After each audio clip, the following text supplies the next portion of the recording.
Hello, this is me thanking you for your thoughtful reflections on how global skills are already present in your classrooms.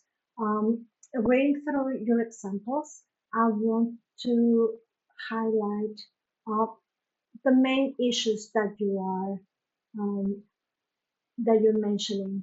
So, global skills are present in our classrooms, and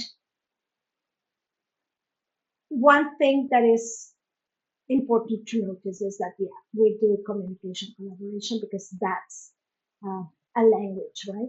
So Luis, Paulina, Sebastian, Roberto, Vicky, Marilyn, Margarazza, and Maria Fernanda, you all share examples of students learning to express ideas, negotiate meanings, solve problems. So yeah, working effectively with others, it's the way to teach a language. There's um, no more effective solution to that. Now, and some of you are also emphasizing and prioritizing creativity and critical thinking.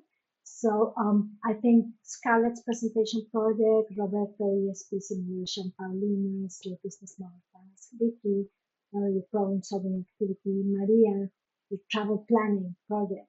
Uh, all of those things encourage students to make decisions, evaluate opinions, evaluate options, sorry, and create meaningful projects.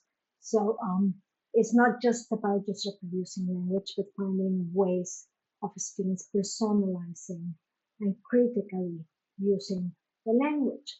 Now, on the topic of critical literacy, I'm sorry, of digital literacy, which is so important, I think I found it very, very nice that a few of you, like Scarlett, Roberto, no, sorry, Luis, Natalia, Paola, Vicky, Marilyn, Margaretza, Maria Fernanda, you described this important dimension which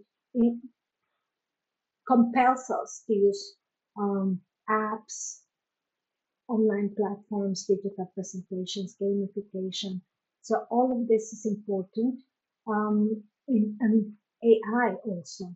So these tools clearly increase engagement, and it is a step towards digital literacy. But I just want to highlight the fact that we have to consider the critical dimension, without which critical literacy is not achieved. So it's not just about using technology in the classes or asking students to use technology in the classes, but also to critically evaluate why this is the best media, how this is the best media, if it is, um,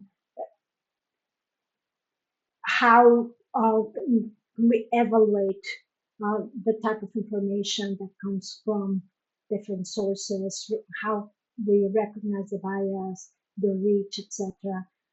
So the responsible and ethical use of these tools is also part of digital literacy. So let's go for it. Mhm.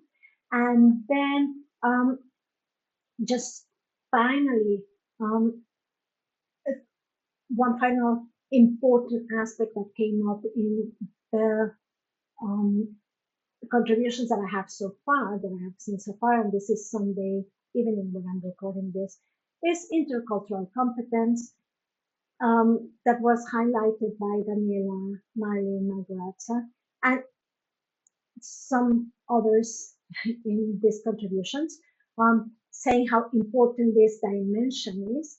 And then we had Scarlett, Paulina, Vicky, and Marilyn highlighting well-being and emotional regulation, um, mentioning the importance of the supportive environments, of reflection, and opportunities to build confidence for students. So overall, your posts are telling us that global skills are alive in our classrooms. So the next step is not really to modify a lot of what we do, but the intentional inclusion of certain aspects of our class, so that we can recognize and strengthen and making these global skills visible for our students. So thank you very much for these contributions and your responses to each other. We're keeping the dialogues alive. So let's continue doing that. Bye bye for now.